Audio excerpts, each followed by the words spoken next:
In mission together we all join our hands. In mission together throughout many lands. With our hearts united, our voices we raise to God our Creator in glorious praise. Hi, you're watching Reflections, a program sponsored by Paducah Cooperative Ministry, where we believe God is doing our work with human hands. My name is Jay Gottman, and I'm the lead minister at First Christian Church here in Paducah. And today I'm excited to welcome our guest, Ali Hassan, who is with the Islamic Center of Paducah. Welcome, Ali. Thank you, Jay, for having me. So glad you're here today. Well, thank you.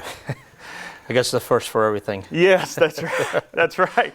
I'd like for you to share with those who are watching us today a little bit about maybe who you are, where you've lived, how you came to live in Paducah, and how the Islamic Center of Paducah got started. Okay, and I would like to start with a prayer, and I'll translate it afterwards so we know what it all means. Alhamdulillahi wahda wa salatu wa salamu ala man la nabiyya ba'da. Allahumma ya mufattih al-abwab, ya musabbib al-asbab, ya qazi al-hajat, ya mujib al-da'awat. Tawakkaltu alayka ya rabbal alameen. Wa ufawdhu amri ila Allah, inna Allah basir bil-ibad.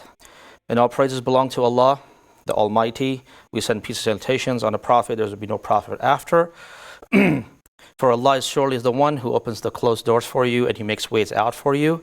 And He gives you all the things and sustenance in life, and He answers all the prayers for you.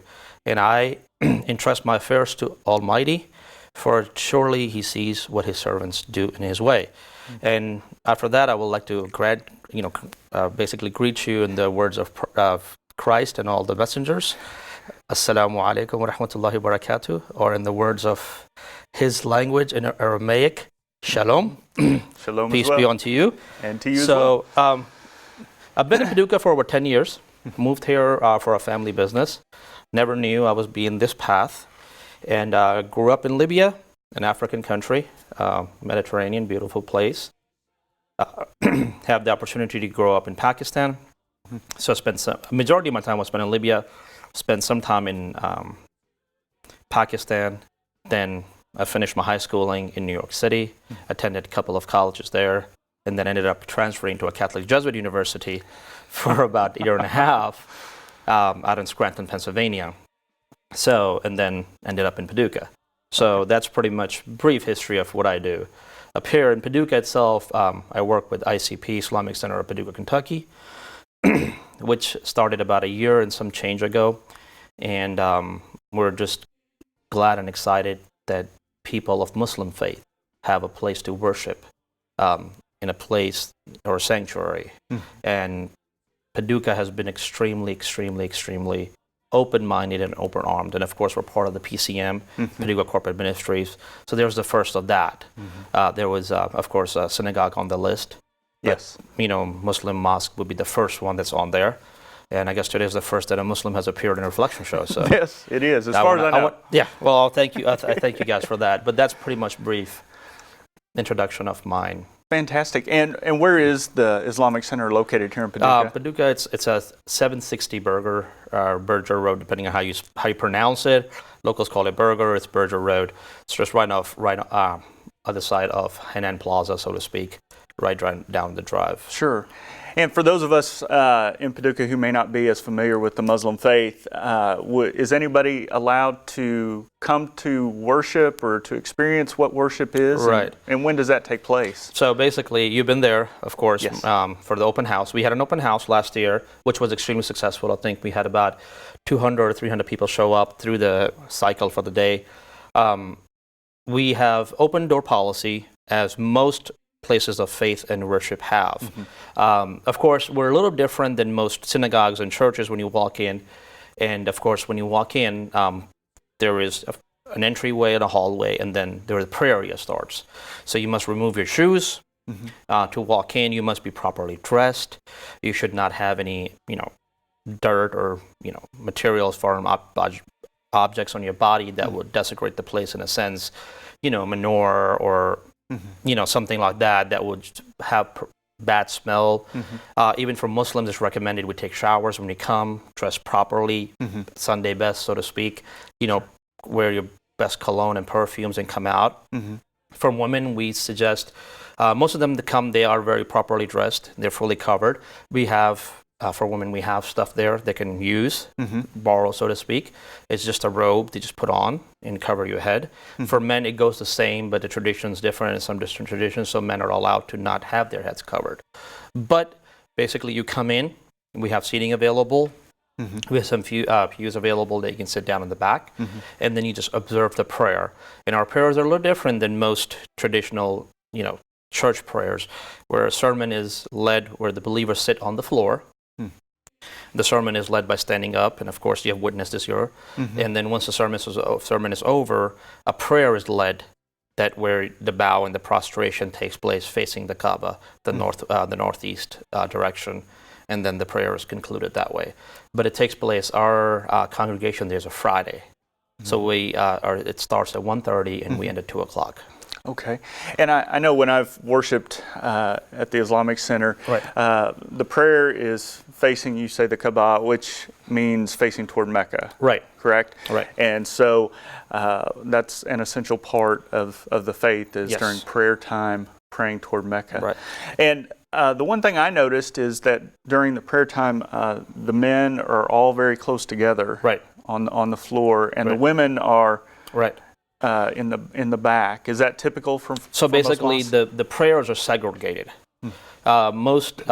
And we have started doing that now. We actually have a separate section, so to speak, that we have kind of separated out, because in a sense a woman is not obligated to come to the mosque and pray.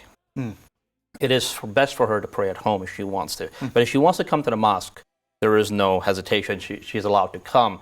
But the ideology is that you don't want to be standing next to somebody else's wife, or mate, and touching arms and elbows and thinking about something else. Or if she's in front of you, you're thinking 24, 36, 24 kind of idea. Okay. So the idea is that have segregation where you're not thinking about things that you should not be thinking about, so to speak. And is it a physical separation, or is it more just a men on one side, women on the other? It's more physical, where women are more supposed to be more modest. So that's why the physical separation occurs. Okay. But as far as anything else, no. There's no divider that we have. We put one up now, so to speak. It's not a whole divider, but it's like those Oriental-looking things that we have. Okay. Some mosques actually have separate rooms built in, so they will have their own entrances, their own wash areas, so they can come in uninterrupted. So the males are not, because sometimes we congregate outside the doors, guys hang out, so some women are not comfortable walking through a bunch of strangers they don't know. Sure. So that's why it's encouraged that they have their own. But at our mosque, we kind of don't have that, so to speak. So I got you. And I know taking off the shoes is a part of many cultures. Yes. What's the meaning behind that, or what's the reasoning? So, in Islam, we like to think, or we're told, so to speak, that our faith is a continuation of Abrahamic faiths. Moses and the Christ himself and Jesus, they all are the same traditionalist. And as far as we know, Moses was ordered by God to take his shoes off when he got to the valley, because it was considered a sacred valley. Yes. So we copied that part of his. So we carry on the tradition of removing our shoes, because a mosque is God's house. It literally is considered God's house. So it's his sanctuary. So that's a blessed place and a sacred place. So you remove your shoes out and do that. Now, keep in mind, if you are out in the field, you're out, suppose when I'm driving, and it's time to pray, I pull up on the side of the road. I do not remove my shoes most of the times, because it's allowed. You can do that. But as when you are in the house of God, in a sacred place, you're actually told to take your shoes off and just relax and sit down and have a proper prayer. I got you. And because everyone is so close together, what's the reasoning? Because here in the U.S., at least in where I grew up, we all like our space. In our church, and I'm sure other churches out there, people like to have about 2 or 3 seats between them, and that's kind of a comfort zone. Right. What's the difference? So the significance is that Islam, as far as a religion itself, likes to dictate a social behavior. And Islam itself is a code of ethic, and that's how you live your life. It's just not a religion. It provides you a daily guideline routines of how you do things in your life. What do you do when you wake up? When you go to bed, what are you supposed to do? So we're taught we are brothers and sisters in faith. So standing next to your brother, and the closer you are, the better, harmony you have with them. So after we finish prayers, we shake hands with the people on the left and the people on the right. We're told if you have spaces in between when you stand up, that's when devil gets in between you, and he gets you apart further and further out. So that's why we stand very close together, because it's the part of our faith to show a solidarity with the person next to us and the person next to us. Meaning that a person would be a doctor, and the next person next to him is a janitor. And the person on this side could be a mechanic. But they all stand together, side by side, arms in arms, shoulder to shoulder, to worship one God. So in an idea, in a God's view, you're no different. You're all equals. Okay. And what about younger believers in the faith? How old do you have to be before you participate or before you pray with? 7 years is about when they start implementing, and by 10 you have to force them to start doing it. Puberty is one of the other indicators that you have to believe, becoming more and more serious in your faith. Sure. But I mean, my kids are 5 and 6, and they pray. Okay. Not 5 times a day, but of course. Right. You try to get them to pray as much as you can. So. And the one thing I noticed when I was able to visit the Islamic Center is that in my tradition, coming from the Christian faith, typically there is a sermon or a message of some sort. And I noticed in your worship service, there's what was called the first sermon, and then a prayer, and then a second sermon. No, it's first sermon, second sermon, and okay. Yeah, you're right. Okay, we can distinguish it that way. Okay. Sure. Can you explain that to me? What goes on? So in basically, that part? We in Islamic faith and tradition follow what the Prophet Muhammad, peace be upon him, did when he was delivering sermons, and we're told that during this time of sermon, it's a time of a blessed time. So you should pray to God and ask him for forgiveness. So that's why you have a break between the first and the second sermon. Okay. And most traditional, they will break up the sermon and they will discuss something regarding Islam. Something that we need to talk about, remind each other, because Quran says, فَذَكِّرْ إِنَّ الذِّكْرَ تَنْفَعُ الْمُؤْمِنِينَ. So remind the believers, and the reminder helps each other out. So the first part is basically a reminder of faith tradition, XYZ, and most second sermons are basically to deal with modern day issues on hand. So suppose there was a need that needed to be taken care of, there was a calamity that had happened anywhere in the world and people needed help, or there was a modern day Islamophobia or election issue that might have popped up. So you talk about the current issues in that segment. Okay. So you kind of distinguish it out, so to speak. So the first is more historical and an interpretation of a teaching from the Quran. Right. And then the second part is an application. Yes, so to speak. Okay, so to speak in the modern world. Right. So you break those two up. Right. And then in between, you sit down for about maybe 15, 30 seconds. The imam or the preacher, as well, sit down and make a prayer, and the congregation will make their own prayer. Okay. It's not a combined, it's more of a supplication. Okay. And then you continue after on to finish it up. And who leads that prayer? Is it nobody you? leads nobody leads that prayer. It's each individual prayer. Okay. And is it silent or? It's more silent. I mean, you just repent. Okay. Ask for forgiveness. Okay. And you mentioned the term imam. That would be the equivalent of minister or preacher or pastor in Christian tradition, or rabbi in Jewish tradition? Yes. Okay. Right. And is that a position that you have to have training for? Or is it community elected? How does that? So, I mean, training, of course, has to do with it, your source of knowledge and how you are in some smaller communities where there is not a lot of people to choose from. Of course, ICP here, locally speaking, we have a board who decides who's elected and how they want to conduct their business. So yes, at the end of the day, they are elected through a governing body of the mosque. And they go through their own criteria, depending on what area it is and what congregation it is, how they want to elect that person. Okay. And I use that word very, and you know that. I use that word very, carefully when it comes to me. So. Sure. And what called you to want to do this? Because it seems like in my profession and in others, it's a great responsibility. Right. It's a great honor, but it's also a heavy responsibility. Yes. What led you to this? I kind of got chosen for it, so to speak. As we, and I'm pretty sure you believe that what God has in mind for you, we cannot escape. That's our destiny sometimes. And I definitely didn't start out in this path or in this career. And there was a need and a calling.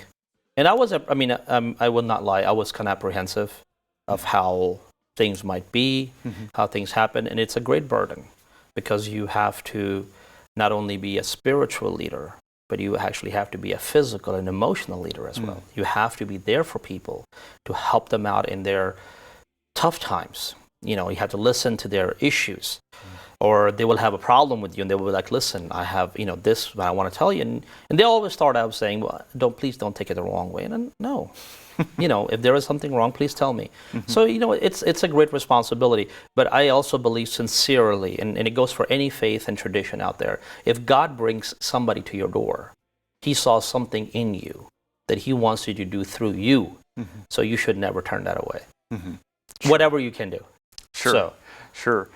I want to change gears here just a little bit because there's so much I believe those in our community don't know about the Muslim faith, and one of the key components is known as the five pillars, yes. And it's as I understand it, a directive for a person of the Muslim faith about how to live, how to respond to God, Allah, and understand what your faith is all about. Would that be accurate? So. I think if you talk about understanding what faith is, then it gets a little more into tradition and explanation of it. But basic 5 pillars give you an outline.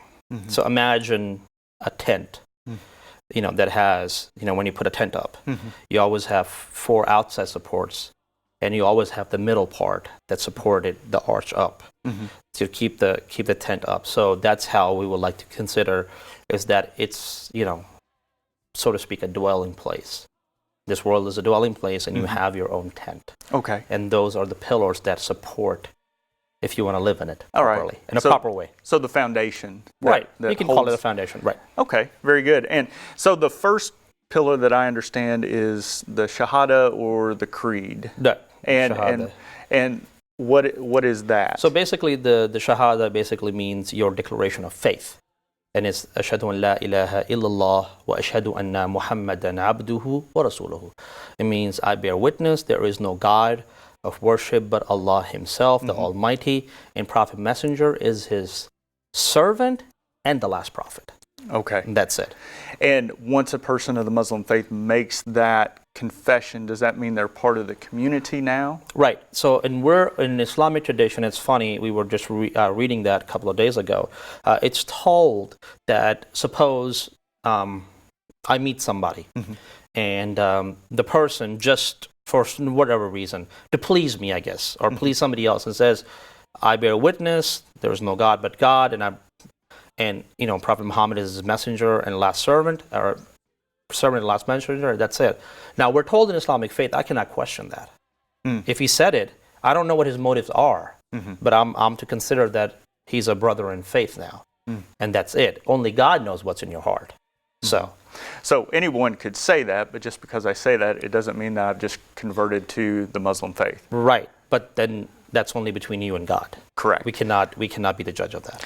And I think this is probably an important distinction that those watching today, we probably need to make sure everybody understands. And I do get this from time to time. Okay. I teach comparative religion here at the community college. And there's this, I think, misunderstanding that when a person hears the name Allah, they think that's a different God than Judaism and Christianity. It's very interesting that you brought that up, because I recently had a Christian friend, a very good friend. He is younger than me, of course, and he is very much into Christianity. And of course, I care for him because I don't want to see him go to hell, and he cares for me because he doesn't want to see me go to hell. And he came up to me about a couple of months ago, and he said, "Ali, I wanted to tell you we don't pray the same God. And I had a little baffled look on my face. I'm like, I'm sorry, what do you mean? And he said, well, I don't have time right now, but we'll talk about this one day. And I said, okay, that's fine. That's fine. But, I mean, of course, you're familiar with the Christian scriptures. And, we're not going to discuss the point where if we believe in the crucifixion or not. But, when the dark hour comes and he's on the cross, he cries out to God, Ella, Ella, lama sabahtani, in Hebrew, and it's copied word for word in the New Testament. And basically, you translate, if you pick up an, Arabic Bible, or it's called Injil, it will say, Allah, Allah, lama taraktani. What, my Lord, why have thou forsaken me? So the idea is the word Allah, because when you say the word Allah, there is not a second word or anything that can be associated or translated with it. When you say God, it could be a capital G, it could be a small g, it could be a capital G with the S, it could be a small g with an S. So the idea is that he is something that is nothing unto him. He is the all-powerful, the dominion is his, he is omnipotent. Anything that you can think of, he's not. So that's why we have a word that cannot be mistaken for anything else. And in Arabic, Allah, the translation means the God, correct? Yes. And so, well, I mean, then again, we get into capital, right, capital G, small exactly. G. So, and I think sometimes it gets lost if you don't know the full or a fuller understanding of Judaism, Christianity, and Islam, is that all three of these major faith traditions trace themselves back to Abraham. Abrahamic faith, yes. And they're all called Abrahamic faiths because God, Yahweh, Allah, spoke to Abraham, and from Abraham then we get these family branches that come off. And then, you teach comparative religion, of course, at the college, and Elohim is the word for God. Correct. Elohim, they mentions over and over, and Elohim, Elohim. The Shema, the creed of the Judaism. Yes. Shema Israel, Elo Edna, Elo Achad. So you have that word, which is extremely comparative to what Islam says. Qul huwa Allahu ahad, say Allah is one, and they say, in Shema, the same thing. So it's the same thing, but the problem I think today is that we don't want to read authentic books, by credited scholars. We like to do Googling. Because Google has become the new mentor and a teacher now. And then you have people who can put up any website, any translation, anything. And most times we as humans click the first thing we see. If you're traveling down the highway and you see the gas is about running out, you pull into any gas station, you see the first thing. You don't go, oh, no, I'm going to wait to go to a better place. That's right. So it's that's quicker. The same. Yes. It's quicker to do that. Well, the second pillar, in my understanding, has to do with prayer. And you've already brought this up previously. How many times a day is... So we pray 5 times a day. All right, 5 times. And is there a formula to the prayer time? Like the Roman Catholic faith, there may be Hail Mary, and there's a set prayer that is said. Is there the equivalent? I don't think so. Okay. I think that I know there's some kneeling involved in some faith tradition in Christianity, and which I've seen. I mean, of course, and then you just kneel down and you just say something quietly. Islamic faith tradition, once again, is more of a congregational prayer. So technically, 5 times a day, we're supposed to have congregational prayers without the sermon. Okay. The sermon is only for Fridays. So it's dictated by timings. So we have something prayer, the first prayer of the day, pre-dawn. Then we have high noon. Then we have when the sun is past the highest point. It's kind of halfway between sunset and full, at the peak. Okay. Then we have that. And then we have one pre-sunset. And then we have one that is post-sunset, about an hour difference at the nighttime, so to speak. Okay. And if you're unable to be in a community to pray, you pray on your own? Yes, you have to. You have to pray it on your own. And then you just try to figure out, so suppose I work in an area that has other people close by, and I tell them, hey, take a 10-minute break, let's pray together. So then you can have your own congregation. Okay. So congregational prayer, 2 people will constitute a congregational prayer. And I notice you even have an app for that. We do live in a world that has an app for that now, yes. So yeah, we do have an app, and it's kind of very easy because the sunrise and sunset changes on a daily basis. Correct. So it will automatically calculate for you, and the call will go out. Okay. The third pillar is the zakat, or tithing, or almsgiving. Charity. Right. It's 2.5% Okay. of your earnings, and that includes gold, silver, all the Okay. bullion that you might have, your money that might have saved. Mm-hmm. So the idea is, if you have $1,000 in a period of a year that you have not used, then the 2.5% is that for the poor. Okay. So we're supposed to take care. Islam is most people probably don't believe or know this, or won't fact that Islam is a welfare-based religion. We're supposed to take care of the less fortunate. Okay. The fourth pillar has to do with Ramadan, Right. which Fasting. is coming up. It's coming up, yes. June And what's the 6th. basis of Ramadan? So Ramadan is basically a fasting period between 29 and 30 days, depending upon the moon cycle. Now we're more technologically advanced, so we actually have proper predictions when it starts, when it ends. So start this year, and it moves on a lunar calendar, so it kind of gets pushed back 10 days earlier and earlier about every year.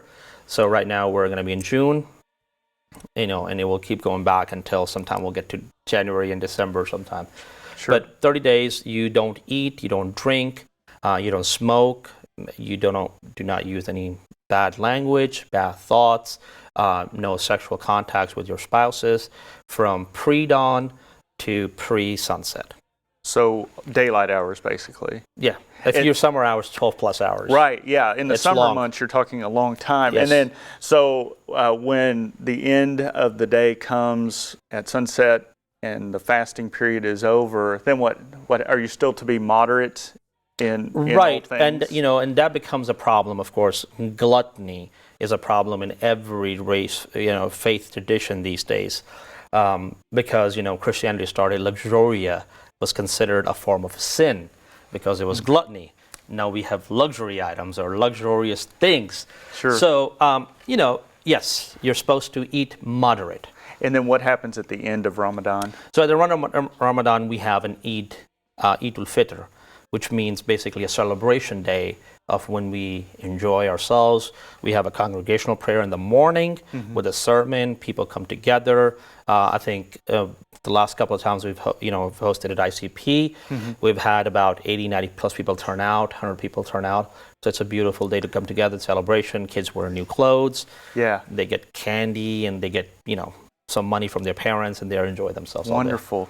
Well, our time is out already. Okay. I cannot believe it. We talked about 4 of the pillars fairly quickly. Right. We left out the 5th pillar, which is the Hajj. We'll have if you have a couple of seconds, we'll finish it. The pilgrimage to Mecca, everybody should do it once in their lifetime.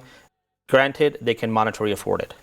Simply. So those are the 5 pillars: the Shahada, the Zakat, praying 5 times a day, Ramadan, and the Hajj. Yep. And it's been fascinating talking to you, Ali. And we're going to have another segment with Ali that I hope you'll be able to tune in and watch at some point in the future. I want to thank you for watching Reflections today. Again, my name is Jay Gottman. We're glad that you are here. We're glad for the interactions that we have with Paducah Cooperative Ministry. Thank you. And the work that we do in the community using our hands in relationship to God's. Yes. And if you want more information, you can go to paducahcoopministry.com. Thanks for joining us today. In